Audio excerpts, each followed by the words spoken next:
You're listening to the Late Night Football Show with your host, Ritwik. That's me. On this show, we talk about some of the most seriously silly topics from the world of football for your entertainment and enjoyment. Please remember that the show is BYOL. Bring your own laughs, since we don't have the budget for a studio audience. Happy listening. Hello, everybody, and welcome to Late Night Football. After, the disaster or the experiment, whichever way you want to look at it, of Wednesday, we're back to doing pre-recorded shows. For today's preview show, we're back here live today. Not live today, actually recorded today. But we are here with Ritwik, Ninad, and Siddhant joining us today. Welcome on the show, guys. Siddhant, welcome back. Once again, nice to have you. Hey, Yes, Ninad yeah, also. it's nice to be back. Yes, absolutely. Yeah, Ninad, welcome back as well to the show. It's great to have you again. And Ritwik, first time on the show, welcome. And hopefully we can. Thanks for having me on the show. Yeah, Intelligence Insight as well. This is actually our 50th episode of Late Night Football. So we finally got to 50 episodes. Really awesome achievement for us. Thanks to all of you who've been watching this show. Thanks to all of our guests who joined me on this show. It's really been an amazing, incredible journey. We started out with microphone recorded shows on my telephone with my phone app. And doing recordings on that, and now we are here doing live shows and doing videos. So it's been an awesome growth so far. But we are getting into it, so we've got a lot to cover. So let's get right into it. We've got a big weekend of Premier League action ahead of us today. So let's just get right into it. Let's start with the first game of the weekend: Sheffield against Manchester City. It's a big game, and we seem to have lost Ninad for some reason, as I can see. But hopefully he'll be back soon. But in the meantime, let's talk about. Sheffield against Manchester City. Siddhant, no Aguero, no Jesus again, and no Jesus. It's starting to look with Aguero. He's having some injury issues. I think it's a long. I don't know what kind of problem it is, but it seems like a much more serious issue than just one injury or one layoff. Like it's got to be a concern for Manchester City, particularly since his contract is coming up this year, isn't it? Yeah, and I feel that he might be in the twilight of his career as well with City. And I'm sure they're looking to sign like a proper long-term replacement for him. I don't think Jesus is a good striker, but I'm not sure if he's a replacement for Aguero. You really need to have that really clinical, really sharp kind of and a very direct striker who's always looking for the goal. Mhm. But City has goals everywhere. I mean, they score. They have Sterling. They have De Bruyne. They have all sorts of Mahrez. Everyone can chip in with goals. So goals are not going to be a problem for them, at least with respect to opposition like Sheffield, I believe. Mhm. Um, I don't think goals will be the problem against Sheffield, and I think Yeah. Manchester City will outscore Sheffield in the end of the day. Yeah, I don't think it will be an issue for this game particularly, but it does seem Yeah, to be a problem because if you have two strikers and if both of them are missing for true. games, it's not the best thing, and it's particularly I think with Aguero, he's been having these injury issues now for like what 7-8 months now, and nobody seems to Yes, know what the issue actually is with him. But Ritwik, on that note, Kevin De Bruyne is back now. He's probably going to start against Sheffield, although we don't know, but he should be starting. It doesn't look like their Champions League thing is going to be too much of a problem for them. So I think he'd probably start this game for those 3 points. But how much of a boost is it for them to have Kevin De Bruyne back in the side? Surely it's a big boost. He's the best player, I think, and probably the contender for player of the season every year almost. So yeah, it would be a big boost because he's the orchestrator in that team. Hmm. Plus, I think as an alternative to Jesus and Aguero, I think Ferran Torres, Yeah. Might have found an alternative as we saw in the Wednesday on Champions League game. Yeah, he's not an out and out striker though. So I mean, he'd probably be a false nine sort of player. But false you do nine. get De Bruyne there as well. I mean, you can. So they have options, and I think the key is here that is against Sheffield is not going to be too much of an issue for them to find the goals. It's what they do beyond that that's going to be interesting. But Ninad, on that note, and it's there for the taking. The title is there for the taking for Manchester City if they want it, because at this point there's no team that has put together a consistent run of games. I think we're starting to see Liverpool get a little bit more consistent, but they still aren't there yet to their level of last year. And it seems that there are forces at play beyond the Premier League that are trying to ensure that there is some competitiveness. But the title is there for the taking for City, and it just feels like they're not capitalizing on it yet, are they? Yeah, I mean, look, if you look at it that way, obviously, as compared to Liverpool, the way they performed last season, the only team that has enough starting 11 and the bench strength as well, it's obviously City who can challenge for the title. I don't Mhm. think anyone else has the capacity to probably change their game, though, in like in between and try to go for those 3 points. And if I'm not wrong, correct me if I'm wrong. I must say Sheffield did earn a point last season against City, I think. Yeah, In they so, United. Yeah, yeah. but looking at the way they have started their season this time around, and again, but putting into perspective the way even City are playing, as you very correctly mentioned that the title is there for the taking, they need to put their feet down, and you need they need to put these smaller teams away. I mean, no disrespect to Sheffield, obviously they survived and they did really well last season after being promoted. But as we were discussing about Aguero and I think Sterling, you were saying, but Yeah. yeah, obviously Um, Aguero has been a star for City. I mean, we keep talking about the Messis and the Ronaldos, and I mean Lewandowski, as Muller likes to call him, and the other players. But Aguero has been on the same level. He doesn't get that much, limelight, but he is a class player. And that being said, while I was listening to you guys, I realized something, that the way KDB plays on the field, it's completely different. You see someone putting balls into the danger zone, aerial balls, but he has that eye for putting in the balls to channels. Those are ground shots, and he makes sure that the ball reaches the player in time, if the runs are correct. And Sterling is someone who can make those runs.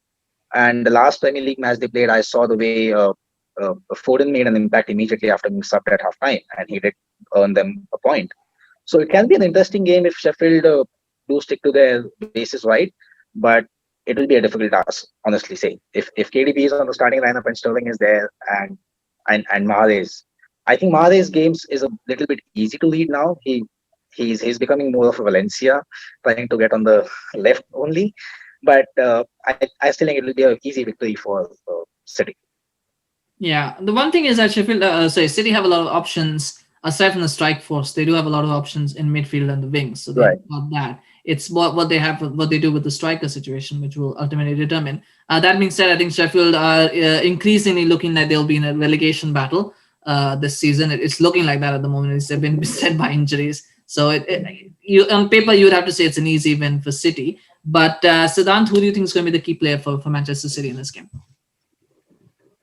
Uh, with respect to scoring goals, I think Sterling will have to chip in one or two goals for City to win it. Do Yeah. you think he'll need to score 2 goals? You think City will need to score 2 goals to win it? I think one might do it. I don't know. No, I'm kidding. I'm kidding. I'm joking. Yeah. I mean, it's difficult to see where the goals are going to come from for Sheffield, though. Like that's where my issue always is. Where's the goal going to come from? They don't. It's just so many injuries in that team. But I get your point. I think Sterling needs to step up and he needs to be a good striker. Speaking of which, speaking of Aguero, and I know Ninad was talking about Aguero not getting the recognition he deserves. It's difficult, isn't it? A lot of the players who play at the smaller clubs don't get the recognition they deserve. So it's I'm I, joking. I'm joking. I'm joking. no, No, I'm I joking. get it. I get it where you're coming from. It would have been real fun I'm if you'd have joking. had others on the call. But No, yeah, I'm you, joking. you, you I'm put it joking. rightly. You hit the nail on the head there. No, Yeah, I no, know. I apologize. I'm joking. You're just joking. But Ritwik, what's your predicted score for the game? What do you think is going to be the final score? I think it would be 2-0. 2-0. One from Sterling and one from Ferran Torres. Vantres, all right. Ninat, what do you think is going to be the score? I'm going for 2-0 as well. One from Sterling and one from KDB. Maybe a penalty. We're not asking Man United No, predictions yet, but anyway. no Bruno to take it. Siddhant, what do you think is going to be the score? Final score? I think it will be 3-1. 3-1. Oh, you see Sheffield scoring, and that's great. That's awesome. Yeah. I think it'll be 4-0. I think we'll go 4-0 for City. I think, yeah. Wow. I just feel like that this is set up for them to go out and have a blast. Normally, when they drop points where they don't, then the next game becomes a rout. So I think it'll be 4-0 to City. I think, yeah, I just think they have too much. And Sheffield are too much in flux, and I think City have too much to prove for them to, especially with the Liverpool. I believe they're playing Liverpool next. So they're already warming up for that game. So they'll want to get into top gear soon. And so I think 4-0 to City sounds, that's my prediction. Just Yeah.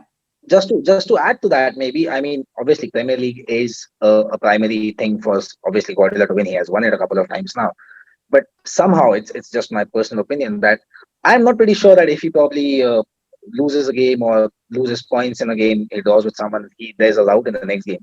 I think this year it's going to be complete. Like Pep is going to be completely and solely concentrating on the Champions League because he has taken a lot of wrath for that. He might end up winning the Premier League as well because he has the squad and the strength. But I think it's going to be Champions League for sure for him to win this season. And I would agree with that. If we were talking this was a quarterfinal, first leg that was coming up after this game, I would agree with that. But their group is too easy. Like anybody can see, their group is too easy. So they're already 6 points. They're going to get through the next two games, right? Who are they playing next? Do you guys know who are they playing next? It was Porto, Marseille, the third team that was in the group. I'm not sure. I forgot. But yeah, I don't remember right now. there's some rando team that they're going to play up against. Like we can't even remember. Smaller clubs play with smaller teams, so it's fine. Well, no, not that. I mean, I don't want to be disrespectful here, but the fact is that they have an easy group and they already got one foot in the door. So I don't think they need to rest their big players for the Champions League. So I think the priority, at least for now, it will be the Liverpool game and not the Champions League game because they don't have. I mean, yeah, going ahead in the seasons, we are at the very primary stage of both Champions League and the Premier League. But let's say by the end of this year and maybe next year, maybe March or April, when it's like the far end of the season, Yeah. if they do manage to get to the latter stages of the Champions League, and maybe they are fighting for the Premier League at that point of time as well. Hopefully, yes, because they do have a brilliant squad. I think then at that point of time, the focus will shift more to Champions League than the Premier League. Yeah, it might. That might happen there, but I think for now, I think we can safely say that that's not going to be the case. But that doesn't happen before the quarterfinals anyway, because until then they get easy draws. For some reason, I don't know what it is, but they get easy draws. If you ever noticed that. Anyway, that's enough shade on City, and that's enough discussions on City as well. I think we're going to move on from that. But do check that game out tomorrow. It's going to be an interesting one, Sheffield against Manchester City. And we'll have the match reaction for you for that one as well after the game is over. So stay tuned on that. Actually, we have an update for you at the end of this video. So if you're interested, do know that. And if you liked our shade throwing at Manchester City, please remember to smash a like on the video and also subscribe to the channel. Then you can get more such comments that are thrown. Please don't unsubscribe though if you're a City fan. This is just this is just think of it that way. But anyway, all right, let's move on. Let's move on to the next game. We're going to talk about Burnley against Chelsea. Interesting one here. This one, Burnley against Chelsea. Burnley generally create problems for teams, but they have been off of it, just like Sheffield. I think they've been pretty off it this season. But talking about Chelsea, Siddhant, it looks now, and we talked about this after the Champions League game, it's starting to look like the defense and attack is gelling together. It's coming together nicely for Lampard, isn't it now? That he's starting to get both things going now. Yeah, the major relief is we have got 3 clean sheets in a row, and the old Chelsea was used to such things, but with respect to the new Chelsea, it's a really pleasant surprise. And I believe the goalkeeper change has been a big, massive improvement for us. Mendy has been doing all the basic things right, and not just Mendy, but the four defenders in front of Mendy have also been setting well. So defensively, we are looking fine. And against Burnley, even last season, we did well. Actually, I believe Pulisic got his perfect hat trick against them. And only Kepa and Gilmore are injured right now. The rest of the squad is fit. So I believe it should be Chelsea can have a good game. And, I'm really hoping for another clean sheet and hopefully 2 or 3 goals to go along with it. So that's what I'm hoping for. Yeah, Burnley have been having an issue scoring goals, so a clean sheet is very much possible. And if they don't keep a clean sheet against Burnley or they draw, I think there's something seriously wrong then there. But Ninad, as Siddhant mentioned, Kepa is injured for this game. How much of that is a blow for the opposition team? Not for Chelsea, obviously, but how much of that is a blow for the opposition team that Kepa is injured? Just can't even get on the well, well, nicely put over there. But I don't think it's going to be a different story. Burnley, as you mentioned very rightly, that they have been having problems scoring goals. So I don't think they're going to be creating a lot of chances. And Chelsea seem to be solidifying their team every game as they progress. That being said, obviously Mendy has been a good goalkeeper, but he hasn't been tested yet, and neither have been the 4 defenders as he mentioned about. Not having said that, Chelsea really need to prove a lot. They have done a lot of youth signings and they are good players. So I think they are going to be doing right things. And if we do keep out the 54 goals that they conceded last year, but they still scored a lot as well. I mean, uh, I really respect that. I mean, going forward, the way Lampard thinks about it is a nice way to see when you watch television on football. But then there are a lot of things that he needs to improve as well. And as Siddhant mentioned, that they have kept a clean sheet for the past 3 games, which is really a blessing for Lampard and the entire team.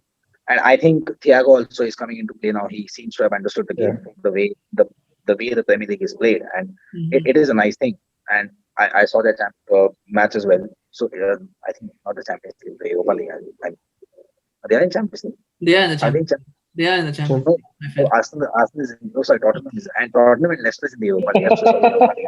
Yeah, Well, the team they I don't. played was who did they play? They played Krasnodar. They might as well have been playing the Europa League. So they played. I just. I mean, the highlights. they're not the ones who are playing, top teams like Leipzig and PSG. Okay, I'm joking, but no, Exactly. I'm joking. You don't get to No, but it was a good game. Yeah, the way they played was good. Um, So yeah, I think going right. But that being said, there's a very big factor to the games Burnley play, because even though they haven't been scoring forward, their goalkeeper has done a lot of good things. Pope was one of the highest rated goalkeepers for the entire last season in the Fantasy Premier League. yeah. Fortunately, I had him in my team, and I do have him now as well. So let's see if it how difficult they find to beat him. But nevertheless, I think it's going to be a Chelsea win.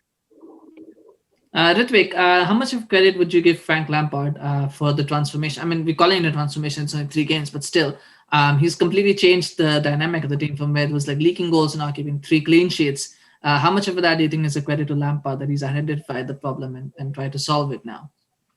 Yeah, as uh, Siddhant and Ninad mentioned, the new Chelsea keeping Yeah, the clean sheets, but also I would like to mention the new Chelsea that is moving away. They are shedding their old identity from the likes of counter-attacking football of Jose and Conte to the new football of attacking football of Frank Lampard, which I like very much. And I would like to see Frank Lampard given a lot of chances, even if he's not winning the trophies, because I like his style, because he's moving towards more attacking style. And credit to Frank Lampard for sorting his defense issues, as well as I think the experience of Thiago Silva. Uh, so from coming back from that howler of the first game, he's now solidified his position in the team. So him along with Zuma and even Tomori have been good at the back, and the calmness of Mendy has only added to it. So I see a sign of good things for Chelsea to come. Just if Werner has to join the party, so there will be a lot of goals. when you And say as that you you said, want to see Lampard staying in the job, are you seeing that as a neutral or as an Arsenal fan? Because I know that is like a very troll banter thing. People sometimes say, "Oh, I wish he stays there." No, I'm just kidding. no, as a football fan, No, I'm kidding. I'm sure. I'm sure. But Nina, who do you think is going to be the key player? Oh, sorry, Siddhant. Actually, let's ask Siddhant this question. Siddhant's a Chelsea fan. Siddhant, who do you think is going to be the key player for Chelsea against Burnley? I think Burnley is going to, try to keep as many players behind and try to defend a lot. So I believe Havertz is the one who should find those key passes, who should try to unlock the defense so that Werner or Pulisic can get the ball and score. So I believe Havertz is going to be the key guy, and maybe even Ziyech. I'm hoping for Ziyech to start this game. So Would you start the Fab Four, the Chelsea's Fantastic Four? Would you start all yes, four of them? yes. I believe we should start all of them, and if we get quick goals, then maybe we can rest tired players in halftime or on 60th minute or something. Yeah, Yeah. I think that's what all Chelsea fans are waiting for. And Ninad, what's your score prediction for this game? What do you think is going to be the final score? Uh, I'm just going to go for 1-1. 1-1. Oh wow, that's a bold prediction. Wow, that's interesting. All right, Ritwik, what do you think? Are you going to go bold or are you going to save? I would go with 3-0. All right. This is the game to attack for Chelsea, Siddhant. not to hold back. Same 3-0 to Chelsea. Yeah, I think it'll be 3-0. I'll go 3-0. I went 4-0 last time, and I'll go a little bit low. I'll go 3-0 to Burnley. Sorry, to Chelsea. Oh, sorry, to Chelsea, not to Burnley. No, no, no, no. I'm not. I'm not that. This is not that kind of show. No, we're not betting. Please do not make any bets. No, 3-0, 3-0 to Chelsea. I think that's what it will be. 3-0 to Chelsea. Yeah. Again, I can't see where Burnley are going to get a goal from. Even though Chelsea do have the tendency to self-destruct, sometimes I think they'll keep that in check. I can't see. I can't see Burnley scoring. So yeah, I think it'll be 3-0. I think. I think you said Werner coming to the party. He might score a hat trick in this game. I feel like that. He's priming himself up ready for that. So maybe that'll happen. That'll be interesting as well. And yeah, we'll keep him for that second game tomorrow. We'll have match reactions for that, and we'll definitely talk about all the highs and lows in that game, which I think will be very very interesting as well. All right, so moving on to Liverpool against West Ham. This is great. We don't have any crisis stories now for big clubs. I think that the closest that we have is probably Manchester City, and so it's like easy, right? We're just like easing into it. Like there's no crisis stories for us to talk about. Otherwise, then it becomes an interesting one. But otherwise, it's all like settled. When in that period where things are just settled. But anyway, Liverpool against West Ham, and if there is anything close to a crisis story for Liverpool, it's the fact that every game somebody seems to get injured. And as I was saying, I think there's some divine intervention that's happening where all the teams basically said we cannot challenge Liverpool. So VAR and God have said, you know what, we'll make it interesting, and we're gonna get players injured, and we're gonna give wrong decisions just so that Liverpool are pegged back a little bit, and then we can create a race. But it still doesn't seem like other teams are picking up on it. But this is an issue though for Liverpool, isn't it? They're having players. All jokes aside, having players injured, they've got Virgil van Dijk injured. They've got Fabinho injured now, and he's a doubt. He's probably not going to play this Saturday, but he might not even make the Manchester City game next week, which is going to be crucial. And then you've also got Matip injured, so really it's Joe Gomez and whoever they want to put in alongside him. But it's a concern for Liverpool, isn't it? Not having a proper not having an established central defense. Yeah, that's a big concern. Like the way. I mean, it's very difficult to keep rotating players, and when they get injured, obviously, Van Dijk is going to be out for a long time, and you mentioned Fabinho as well. So they have had this established team structure for a long time now. The way Klopp looks at it, how his team wants to perform on the field, and looking at that, even again, all said and done, when when it's time to play, they do something, and they carve out results. So West Ham is not going to be a difficult story for them. I think they are going to be getting a good result, and I think we haven't seen much of Salah apart from that. I mean, a goal from the blue strike against Everton that he just. I mean, that I just don't know. It was a shock to me as well when I saw it. I think it was a He shock just to him. landed it. No, it was a really Sorry? really good goal. I think it was a shock to him as well when he scored. It was like, oh, did I actually score?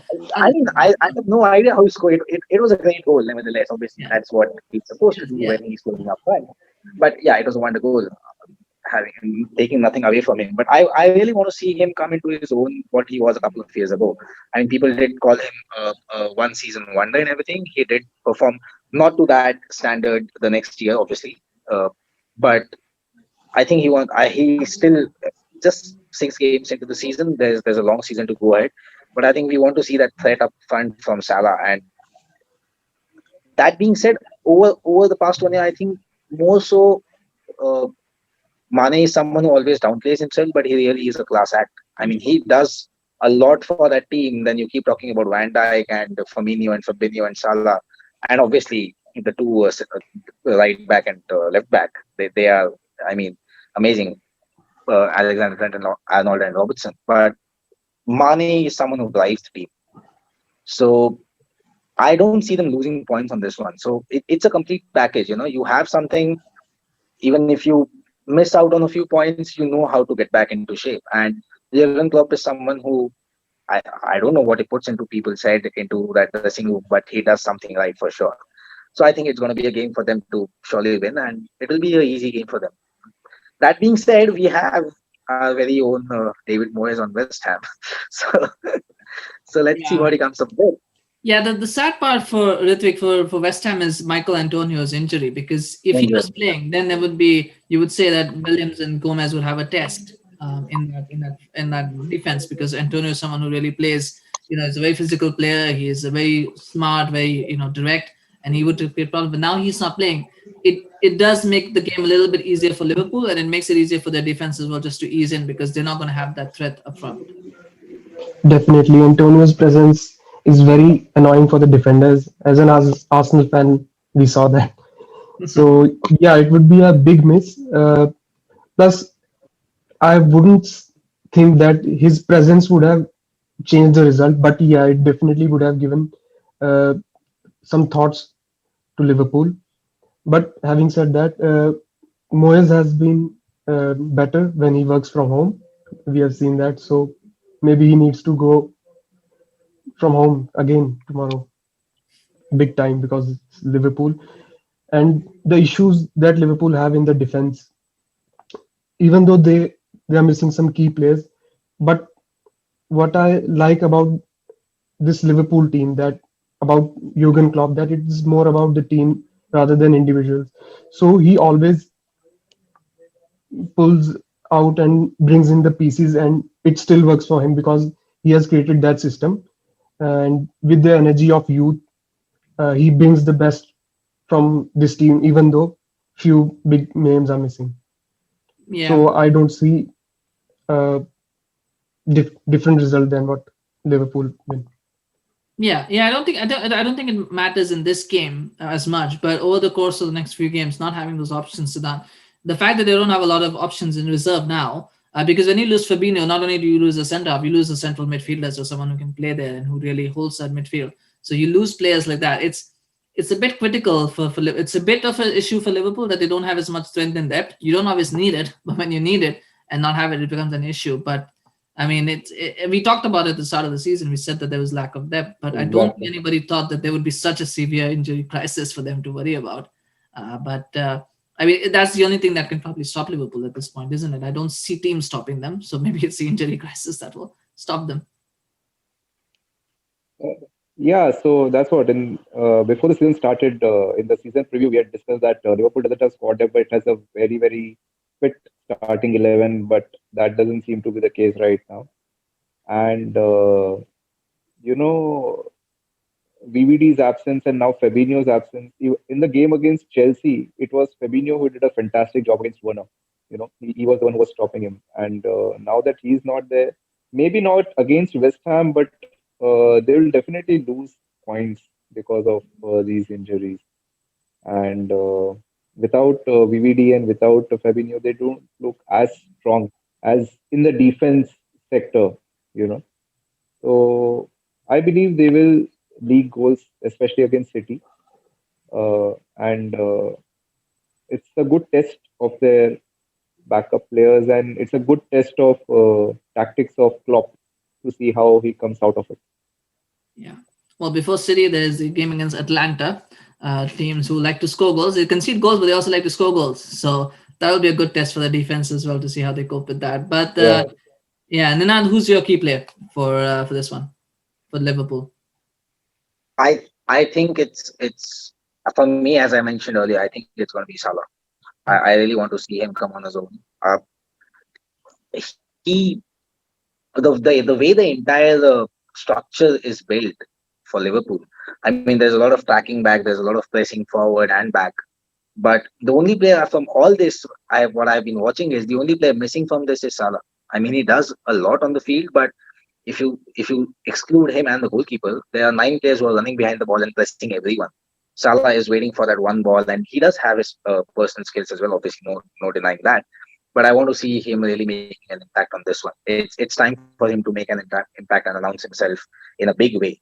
Yeah. So apart from his first game where he scored a hat trick, which he has been probably used to doing that for the past 3 seasons Was now. it Leeds?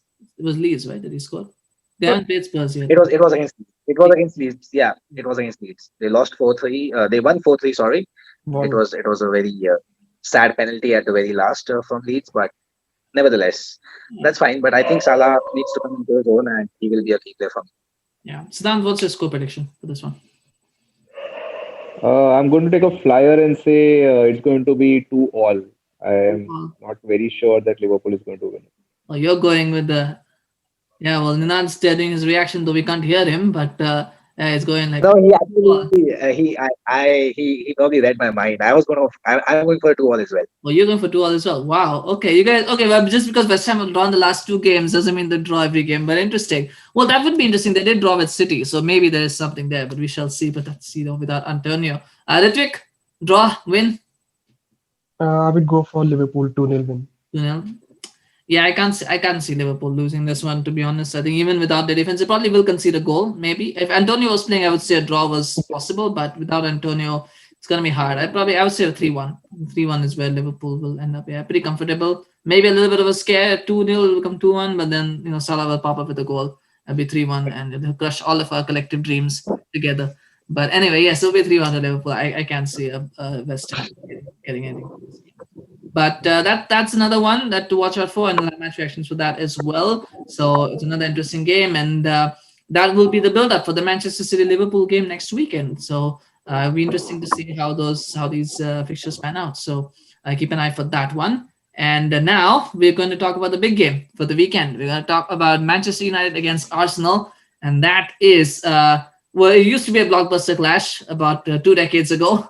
Nowadays, it's about who can finish in the top four. Really, I mean that's where we are. But it is two managers on the up and up in some ways. It's an interesting story there, and there's been some interesting subplots for both teams at the start of the season, and it's really progressed. It's progressed differently, I think, over the last few games. But let's start with Arsenal. Let's start with Arsenal for this one. Wasn't the best of games against Leicester, Ritwik, and there are a few issues there for that team. What I mean, they didn't have too many issues against Dundalk in the Europa League, but that's to be expected. But what changes are you expecting from that? Are you expecting any changes from the Leicester game for this one? Or would you like to see it? Sure. I think Lacazette will sit out Or you will? and Oba will go center. I think Lacazette has been over the past year. He has not been that productive up front. He was good in hold up play and creating spaces, but now in past few games even that has not been working for Arsenal. So yes, I think it's time for Lacazette to sit out. So who would you And have as your front my three then? my front three would be Oba center, Hmm. left Bukayo Saka, and right it would be Pepe. Pepe. So okay, it Yes. doesn't. Oh, so then who? Oh, so who would you have as a left wing back? Doesn't Saka normally play as a left wing back No, in the last game he played on the on the wing? left Okay. forward. Yes. Okay. All right. So then who would you have as your wing backs? Would it be Bellerin and Maitland Niles It or would be Bellerin and Tierney, Tierney? and Without the back injury? Okay. I would keep with the pace that United have on the wings with Martial and Martial's not going to Rashford. play. I Yeah. Okay. Martial's not Uh, playing. He's suspended. So don't worry about that. oh, yeah. So even then, United have pace on the flanks. So I would not. It was a bit surprising. Xhaka was playing in the back three. So I would not play Xhaka. I would rather bring in Maitland Lyons in that back three along with Luis and Gabriel.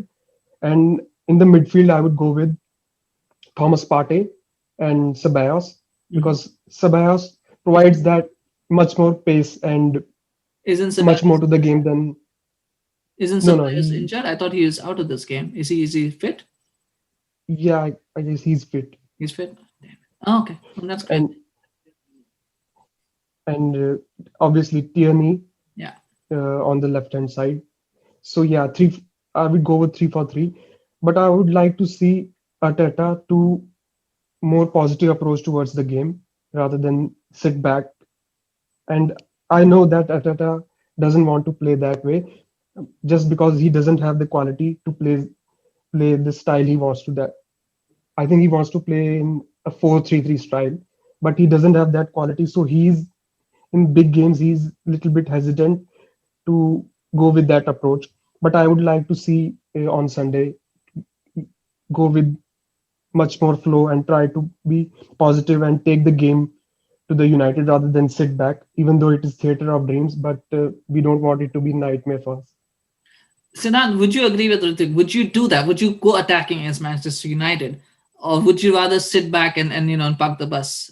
Because I know what I would do if I was out there, and I would park the bus. I would play back five and park the bus. But what would what do you think? What is that the right tactic to take the game to United, or just to sit back and counter? I am not sure if that is Arteta's tactics in most games. He likes his defense to be sorted first, and after that he takes up the attack. So uh, again, I see him keeping a very balanced squad. I don't think he's going to just go after United, and it might turn out to be a little bit of a slugfest like how it was between Chelsea and United. I mean, United played like really well against Leipzig, but Leipzig were playing so high up, and gave so much space for Rashford to run. I don't think that's going to happen in the United game. I think Arteta is going to have those three central defenders, and he's going to ask them to just block everything out and then go ahead. And secondly, even if Arsenal wants to attack, I'm not so sure if they have any creativity in the midfield, and if they just want to keep poofing balls from the wings, I'm not sure that Aubameyang is the striker who will hit the balls in so much. He needs that little bit of creativity and passing.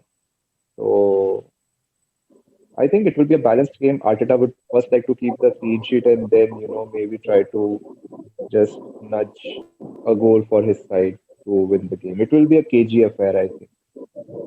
Yeah, I think that makes sense. It will be great because Ritwik, as much as we all like to see free flowing attacking football, we all love it. But the thing is, in certain games, managers have to do what managers have to do, and I think for Arsenal it works well. I mean, Chelsea did it. They parked the bus. They knew what they were going to do, and if Arsenal parked the bus, they very well will come out with a point at least. And then if you rely on Lindelof and Maguire to make a mistake in the game, they probably will. So every chance of getting 3 points if you can keep a clean sheet. So that's definite possibility. But it's interesting what you mentioned about Arsenal about playing a 3-4-3, and that's probably likely that they will play a 3-4-3. The only question is whether it will be an attacking 3-4-3 or a defensive one. But there will be a 3-4-3. With that in mind, Nina, talking about Manchester United, would you go with the back five? Would you also counter that with the 3-4? They'll probably play a 3-4-1-2. So would you go with the 3-4-1-2, or would you go with the diamond like they played against Leipzig? Well, I think the timing suits well, but then they'll have to change. Ole will have to change his complete squad. I think even if it is a 3-4-3 for Arsenal, I'm looking for the complete overhaul of the entire starting lineup against Arsenal, because even though if it is the theatre of brains, even though it is Arsenal, it is a big clash on paper. Obviously, both the teams have lost their sheen over the years, which is fine. But that being said, I still think that this Arsenal team can be rattled. Same applies to the Would you United team as change? well. What would you Sorry. change from the What would you change from the Leipzig game? I would really like to see more of Pogba and Hernandez on the starting line, at least in the Premier League. I Pogba, am not sure about Pogba will play. Pog- Pogba started in the Leipzig game. He probably will start this one as well. Who in, was in the the Premier League. So yeah? categorically specifying, I would like Pogba and Hernandez to start up more in the Premier League games. I have no clue what Ole has in mind for Van de Beek, so I don't want to comment on that. That being said, obviously Rashford is a threat going forward. He has pace and he can run. Adding to that, as we're talking about pace, I'm not sure, is Willian out of the squad? Is he fit? No, Willian is injured. Williams down. Oh, that's that big, because Willian is someone who really has the capability, to take on the United defense, specifically Maguire and Lindelof. Maguire is very slow, and Willian will eat him from breakfast. I can promise that. So that's sad for Arsenal. But that being said, I would also like to see the alien threat that Cavani possesses. If just for surprise element, if Ole probably tries to start off with Cavani, it will be a different game altogether, the way it is being set up. So that is what something I would really like to see. Not sure Yeah, of the I think formation, it might change, but I would like to see Pogba, Cavani, and Hernandez, all three of them start. It will be a good mix. I And think second, I do second all the thoughts that the other guys said about it will be and you as well. It will be probably a KG effort if we have all the elements on the field, even then, because everyone is going to be playing for a draw, is what I believe. yeah, it all depends on who scores first. If Arsenal score first, then it will be a KGA game, and if Arsenal score first, if they keep a clean sheet, I think United will. The emphasis will be on United to attack. If United do get a goal first, then the game will have to open up, and then anything can happen from there. We know, Spurs had to open up and they scored 6 past United, so that can happen. Yeah. United, you just never know what can happen. You just don't know what you're gonna get. And what's interesting on the talk of the team selection though is that it will probably be Pogba. I think Donny van de Beek will start on the bench. I'm not sure whether it'll be Matic starting or it'll be McTominay. I think that is one decision that he'll have to take. And then up front, as you said, it'll probably be Greenwood or Cavani. I think Greenwood might get the nod only because of match No, fit. But I think it's for Solskjaer, it's all about the options that he picks. That's going to make a difference because he has a problem of plenty. But not plenty in terms of like he's got lots of high quality players, but he's got players who can play in different positions and different situations, and he's got to pick the right one. I would like to see Right. Tuan starting, but I don't think he will. I think it will be Maguire and Lindelof. I think he will go with that. And that I think might be something that might cost him in the game. So that if you were to pick, would you pick Maguire and Lindelof for stability, or would you bring in Tuan if it's a back five, he'll probably bring in Tuan but if it's a back four, you'd expect Maguire and Lindelof to start. Would you bring in Tuan because he's got that pace to maybe counter Aubameyang? Uh, See, actually, five at the back is really three at the back if you're attacking. And I have not seen United play too much with three at the back. Maybe it's just me, but I feel it would be You more didn't watch the comfortable if BBC game, Siddhant? Or you're busy watching the Chelsea game? I'm just kidding. No, I'm just kidding. Yeah, no, I understand. Three at the back doesn't necessarily suit United, but he sometimes goes for it in these games. He tries to play three. Yeah. I would still be more comfortable with the traditional four Hmm. defense setup, Yeah. But would you with start Maguire Tuanzebe and or Lindelof. would you keep Maguire and Lindelof as a pairing? I guess I would keep Maguire and Lindelof and not ask them to keep a high line, basically, to do their defensive job well and let the attackers. Well, asking Maguire and Lindelof to keep a high line is basically telling Aubameyang, please go and score a goal because there's the goal. Exactly. It's just it won't work, and that's sad actually because it actually does it limits options. But I think I just think that's I think it seems like a fairly obvious selection of what Ole is going to do, but he just has different options where you think maybe he can try that, and maybe Cavani is an interesting option if he wants to go with it. But I just feel that I think I wonder against Luis though. Ritwik, you've seen David Luiz a lot. What do you think flusters him more, a player who's fast or a player who's physical? in the defense. In defense, yeah. What flusters him more? Is it a player who's fast or a player who's physical? I am sure physicality doesn't bother him, but the pace, Exactly. definitely the pace. Yes. Then you'd probably go with Greenwood. Then you probably want to go with Greenwood over Cavani because Cavani doesn't have that pace. But anyway, those selections will be interesting to watch. And as you talked about, I think, who do you think, Nenad, who do you think is going to be more ambitious in this game? Is it going to be Oli or is it going to be Arteta? Who's going to be more ambitious? Who's got more to gain from a win in this game? I guess, or more to Well, lose. with respect to prove their metal and who's got more to gain in this game, it's both the teams, both the managers, obviously. But coming from a final clashing of argue lies in obviously different conditions, different game altogether. And the first home victory for United, they will start this game on the high. And contrary to what Siddhant and Ritwik said, I really feel that as everyone says, attack is the best defense. I also would like Arsenal to really start attacking Lindelof and Maguire if they do happen to start. It will set up a good game for neutrals. Obviously for me, being a United fan, I would really like to see an attacking game from United, and I would like to see Cavani on the starting lineup to for that aerial threat, obviously that he possesses, and he is in general overall a good player. So I think it will be more of United than us. Yeah, I think the aerial threat is a good point. And if you were starting Telles, I would have said you start Cavani because then you get the crosses in. But we know Shaw's Yeah. crosses don't reach. They don't reach that far. They won't get to Cavani Shaw's crosses. But yeah, Ritwik, who do you think has more to gain from this? From like, who do you think? I guess this question is who's going to be more ambitious? Who has more to gain from being ambitious? Is it Arteta or is it Oli? I think it's gonna be Ole, but I want Ateta to be ambitious, as I rightly put it, so Yeah, because I think they, with the shaky defense of United, as we saw against Spurs, they can be rattled. Plus, I think that we are not providing enough to our front three in the big games. yeah. So I would like to see ambitious approach from Arteta, even though I think it would be other way around. Yeah, I think Oli just has more to gain. I don't think Arteta is going to be criticized if he gets a draw from this game, or even if he has a close defeat. I mean, maybe he's criticized when he gets a close defeat, but I definitely don't think he's going to be criticized for a draw. I think anything other than a win, I think Oli will be criticized, and then again the knives come out. So I think he has a lot more to gain. Plus, United are at home, so the emphasis is on them. But Nenad, do you think is going to be the key player for Manchester United in this game? Well, that's a tricky one. I think it's going to be I think it's going to be Rashford. Rashford. He was going to go make a go at all from the midfield. Obviously, if you uh, saw the game against, I think, Leipzig.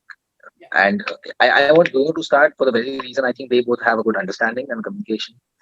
During the game, it's the balls and obviously Pogba, but in the midfield it can be tricky against Arsenal. But if he manages to get those runs behind, it will be good. So I think Rashford probably will make a difference, and Pogba more over Hernandez if he starts. Yeah. You mean Bruno Fernandes, right? When you say Hernandez? Bruno Fernandes, not Hernandez. Yeah, I'm sorry. yeah, Bruno Fernandes. Yeah. No. Well, don't forget the guy who will. If there's a penalty, who's going to step up to take it. It will be Bruno. But Ritwik, who's going to be the key player for Arsenal? I would say it would be Tierney and Aubameyang. Okay. Yeah, I think it's going to be for United. It's going to be Fred and Matip. I think those are the two key players because how they play is going to determine how the defense is going to cope. Yes. Listen. Thank you so much for bringing that name to my attention. I completely missed out on Fred because he had a fantastic game against RB Leipzig. Yeah.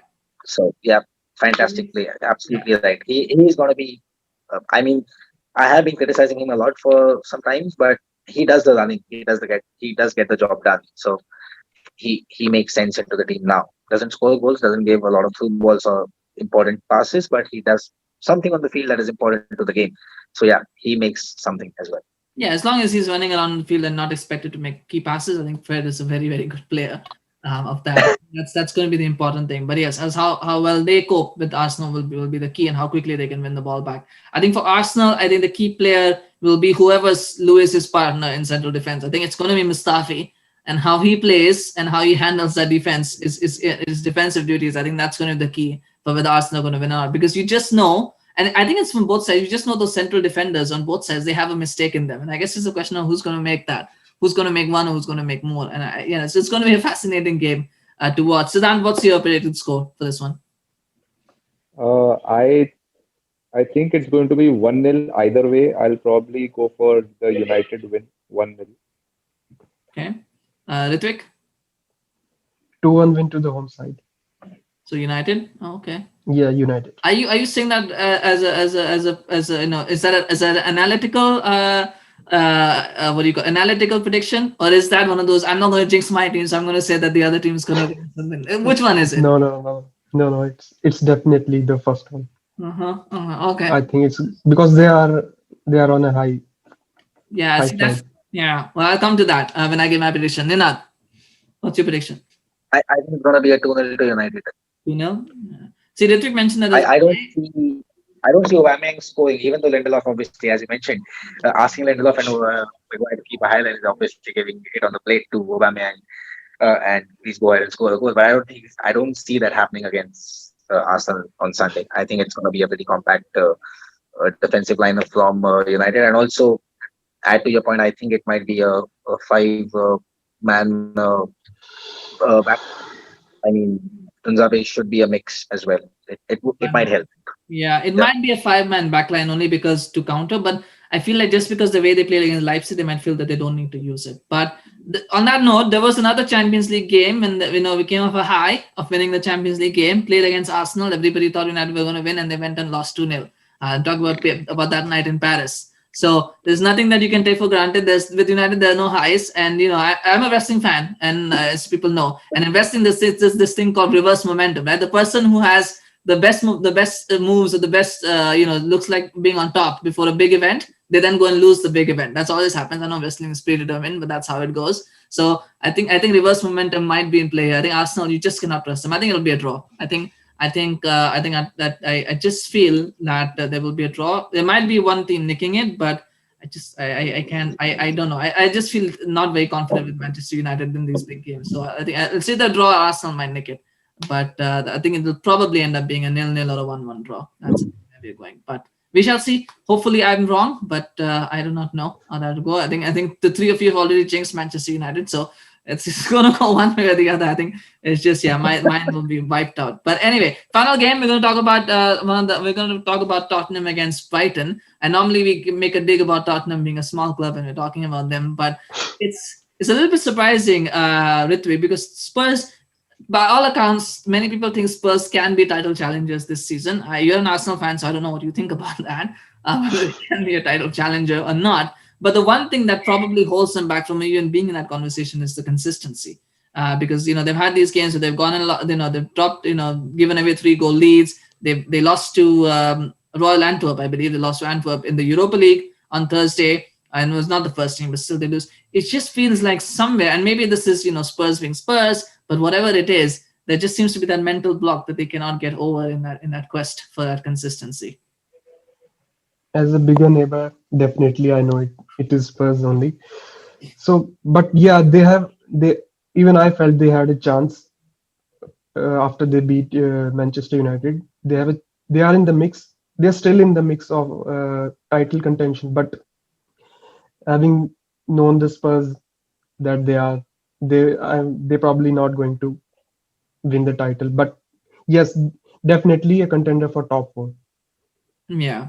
I think the thing about Darfur obviously will depend on how far they go in the Europa League and what they decide to do there. But it is an issue with Spurs for being consistent. Ninad, would you start Bale on Sunday? Would you start him against Brighton? I guess he played against Antwerp, but would you start him against Brighton, or would you hold him back? Would you just keep him rested, still just have him as a second half substitute? Sorry, your voice broke out. I did Oh, not hear you sorry. properly. Oh, I said, would you start Bale this Sunday? Would you start him against Brighton and get that HBK connection going, as I coined that word last week, HBK? Would you keep that? Uh, Would you try to get that connection going, or would you just? it would be a good game for I think Bale to start because I think after his first game he mentioned that he doesn't feel fully fit and he needs those a lot of running to his legs, a lot of miles run onto the field, and actual match fitness really matters a lot. So Brighton might be a good game, even though he is in a mix of the HBK connection and the H and K play along. I mean, Kane and Wing Song is what I'm referring to. Yeah. So if they play along their natural game, they are a real threat. And I mean, not taking a dig at Arsenal here, they both have scored about 8 goals more than Arsenal. Sorry about that, Ritwik, with their partnership. So it will be a good mix against Brighton. I think it's the right time for him to start if he is completely match fit to prove his metal that he has. And Brighton should be a good game for him to start, is what I believe. And to see how lethal these 3 can be going forward if it turns out to be that way actually into the game. But nevertheless, if it doesn't happen, Kane and Son are anyway going to do the damage up front. Yeah. So then, final question before getting to the generic ones. I think just something that popped into my head. Is this the end of the road for Harry Winks? I know he's not very highly rated anyway, a lot of people, but there was a time when he seemed like he might become a starting midfielder for Spurs, but it just feels like it's the end of the road for him now, isn't it, Harry Winks? He had a pretty poor performance against Antwerp. He's not pretty much a starter now. He's not a starter really. So it's looks like it's the end of the road for him. Like it's Yeah, because Spurs have upgraded themselves a lot, I think, and he has not upgraded himself, so he's naturally down the pecking order now. Uh, I don't expect much from him with these star players and all the good things that are happening at Spurs. I am not sure that he will be in the mix for a lot of time. Yeah, it looks like Yeah, Hobbieg and Ndombele have formed a good partnership. I think yeah, Hobbieg has yeah, allowed Ndombele to go forward and attack more. So I think yes. that's probably where they will, and that's probably the future for Spurs, at least in the medium term. So it's sad for Harry Winks, but I think the thing with English midfielders is you always know that that's probably around the corner for them. But it's a sad thing. But Ritwik, who's going to be your key player for Spurs for this one? Son and Kane, that partnership has been the revelation for them for quite a few years now. So both of them. Hmm. Yeah. Would it be a case, Siddhant, of Spurs outscoring Brighton, or do you think it will be like where would it be a situation where they just need to get a few early goals and then relax, or is it going to be a case of like a good defensive and a good attacking performance? No, I would think that Spurs would score 3 to 4 goals against Brighton, and I don't think Brighton can score more than 1 goal against Spurs. So it's not that much of a case of outscoring. I think Spurs are going to outlast them, and especially after that defeat in Europa, Mourinho is known to be the most difficult manager after a loss. I mean, he just hates losing, and it shows Or even on his Instagram post, he had posted, that that he hopes that no one on the bus is happy. He just hates I it. think So he would. they just stopped after manager. Like, he's the most difficult manager. I don't think you need to add after a loss. But fair enough. I know you're a Chelsea fan, so I understand. I understand. No, I understand the loyalty. No, no, but it makes sense. Ninad, what's your score prediction for this one? Uh, 3-0. You know, all right. Ritwik, Same as Ninad, I would go 3-0. Siddhant? 4-1. 4-1. All right, awesome. So I'm assuming these are all scores for Spurs, right? You guys all picking Spurs too. Yeah. I'm going for Matchday hat-trick against Tottenham. Yeah, no, well, you never know. I'm sure things go, but I think it's the Spurs. I mean, I think it'll be nailed on. I think 3-0. I think it'll be 3-0. I think he'll focus on maybe 2-0. Actually, it might be 2-0. He might focus on the defense being a little bit more sturdy and say, you know what, it's fine if he sacrifice a bit of that attacking instincts just to focus on defense. So it might be 2-0. But 2-0, 3-0, I think is where it is. I think they'll keep a clean sheet. So we got a few other smaller teams to not discuss, but we've got a few other games. Sorry about that, but we've got Aston Villa against Southampton, Newcastle against Everton. I think those will be interesting games to watch. We're not going to do any kind of prediction, I think, but those will be interesting games just to see if the wheels have come up, because both Everton and Aston Villa suffered their first defeats last weekend. So it'll be interesting. Those games will be interesting from the point to see were those just blips and they can get back to their form, or was that the start of a slide? But in Everton's case, it'll be interesting because they do play Manchester United next week, so that will be an interesting one to watch as well, just to see what happens there. What is interesting as well is that Richarlison's suspension will be over by then. According to reports, his suspension will be over. Luca Digne will be back as well. They're actually going to be without Richarlison and Luca Digne for this next game, so that will be interesting. And of course, James Rodriguez will be there as well, so that will be an interesting one. But those I think will be key games to keep a look out on. I think Everton will win. I do not know about Aston Villa, but I think Everton will win their game, and then it will depend then on how we play next week, on how Manchester United play next weekend for that one. But we'll talk about that next week. That is for next week. There's some big games this week to look forward to first, and of course there is a Champions League and Europa League as well to come. So there's a lot of games for that. And that concludes our preview show. A few exciting games to talk about. Thank you so much, Ritwik, Siddhant, and Ninad for joining me today for the show. Really appreciate your insight, your predictions.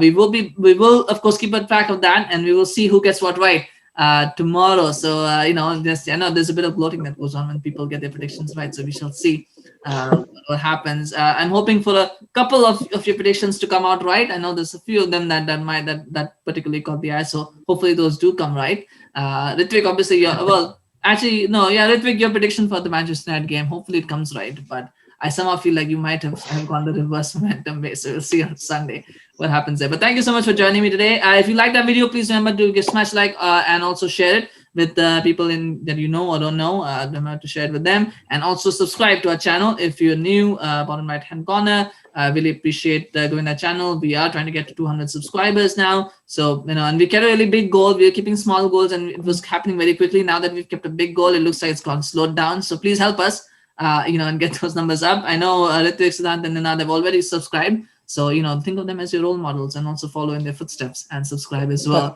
We'll be back tomorrow with match reaction shows. What's going to be interesting is that they're going to be live shows. So we're going to do them right after the matches are over. We're going to be live on YouTube. So please also subscribe so you can get notifications for once we go live. Immediately, you'll get those notifications. So we're going to go live about 5 to 10 minutes after the games are over. So join us for that. And we'll be there for all 3 games tomorrow. So please watch out for that. Another reason why you should subscribe. And it went so great on Wednesday. It didn't. But, I'm a sucker for punishment. So we're going to try it again and see, what happens. It'll probably be great or it'll be really embarrassing. But we shall see how it goes. In the meantime, have a good evening or a good morning, depending on what time you're watching this. And we will see you again soon tomorrow. So take care. Have a great weekend. Enjoy the matches. See you soon. Bye-bye. Hey everyone, thank you so much for listening to that episode of Late Night Football. We need your help to grow this channel, so if you've been enjoying the show thus far, please do like and subscribe to this channel and share it with your friends, family, colleagues, neighbors, drinking buddies, fellow football fans, and anybody else you know or don't know. We'd really appreciate it. Please also follow us on Twitter and Facebook via the links in the description below and spread the word about us. Take care.